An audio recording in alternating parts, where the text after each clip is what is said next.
केजरीवाल की जेल वापसी का काउंटडाउन शुरू। जस्टिस स्वर्णकांता शर्मा ने केस छोड़ने से इनकार कर एक सनसनी मचा दी है। केजरीवाल ने जज की विचारधारा और परिवार पर सवाल उठाकर उन्हें हटाने की तो पूरी कोशिश की, लेकिन दांव इस बार उल्टा पड़ गया। अब उसी सख्त अदालत में केजरीवाल की किस्मत का फैसला होने वाला है। क्या केजरीवाल फिर बुरा फंसे हैं? चलिए वीडियो में जान लेते हैं। दिल्ली आबकारी नीति मामले में अरविंद केजरीवाल को दिल्ली हाई कोर्ट से कोई राहत नहीं मिली। जस्टिस स्वर्णकांता शर्मा ने इस मामले की सुनवाई से खुद को अलग करने से साफ इनकार कर दिया है। केजरीवाल और अन्य आरोपियों ने याचिका दायर कर मांग की कि जस्टिस शर्मा इस केस की सुनवाई न करें, क्योंकि उन्हें पक्षपात की आशंका थी।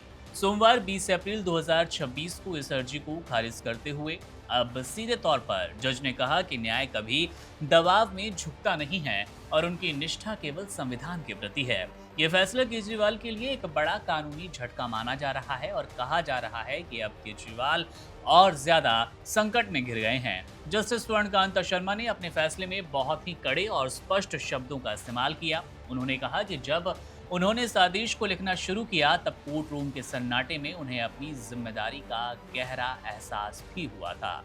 उन्होंने कहा कि वो किसी भी दबाव में झुककर न्याय नहीं करेंगी, क्योंकि उनकी शपथ भारत के संविधान के प्रति अटूट है। जज ने स्पष्ट किया कि उनके लिए खुद को मामले से अलग करना एक आसान रास्ता होता, लेकिन उन्होंने कठिन रास्ता चुन लिया है, क्योंकि ये मामला केवल उनका नहीं बल्कि पूरी न्यायपालिका की निष्पक्षता और संस्थान की गरिमा का भी है। उन्होंने कहा कि न्यायपालिका की असली ताकत आरोपों के सामने डटकर खड़े रहने और बिना किसी भय के फैसला लेने में है। अदालत ने उनके दावों को भी खारिज कर दिया, जिनमें कहा गया कि उनके द्वारा दिए गए आदेशों को सुप्रीम कोर्ट रद्द कर देता है।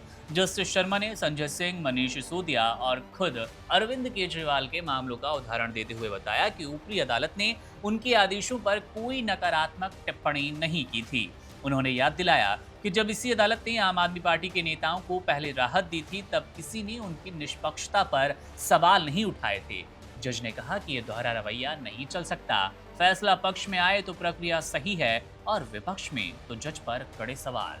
केजरीवाल ने जस्टिस शर्मा के अधिवक्ता परिषद के कार्यक्रमों में जाने पर भी आपत्ति जताई थी। इस पर जज ने जवाब दिया कि ये कार्यक्रम विशुद्ध रूप से कानूनी और सामाजिक थे, न कि राजनैतिक। उन्होंने कहा कि बार और बेंच का रिश्ता केवल कोर्ट रूम तक सीमित नहीं होता और जजों का युवा वकील या छात्रों से संवाद करना उनके पेशे का हिस्सा है। राजनीतिक नेताओं के सार्वजनिक बयानों पर कोर्ट का कोई नियंत्रण नहीं होता और किसी नेता के भाषण को जज की विचारधारा से जोड़ना केवल कल्पना मात्र है। परिवारवाद और हितों के टकराव के आरोपों पर भी जस्टिस शर्मा ने कड़ा रुख अपनाया। उन्होंने कहा कि एक न्यायाधीश के पद की शपथ उनके परिवार के सदस्य नहीं लेते। उन्होंने सवाल किया कि अगर राजनेताओं के बच्चे राजनीति में आ सकते हैं तो जजों के बच्चे वकालत क्यों नहीं कर सकते।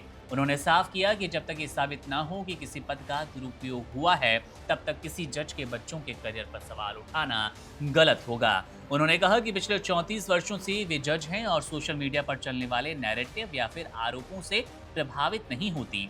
जस्टिस शर्मा ने केजरीवाल की अर्जी को एक ऐसी स्थिति बताया जहां याचिकाकर्ता ने अपने लिए जीत का रास्ता खोज लिया था। अगर वो हट जाती तो इसे याचिकाकर्ता की जीत माना जाता और न हटने पर भी पक्षपात का आरोप गढ़ दिया जाता। जज ने अंत में कहा कि किसी वादी के मनगढ़ंत शक या फिर निराधार आशंकाओं को संतुष्ट करने के लिए जज अपनी जिम्मेदारी कतई नहीं छोड़ेंगे।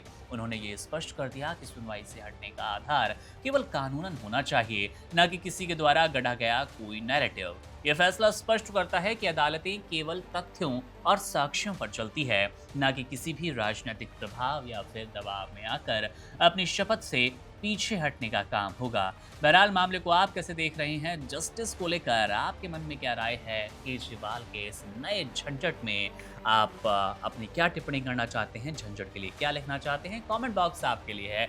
अपनी राय, टिप्पणी, सवाल वहां जरूर छोड़िएगा। मेरा नाम है मुकुंद, आप बने रहिए वन इंडिया के साथ। शुक्रिया।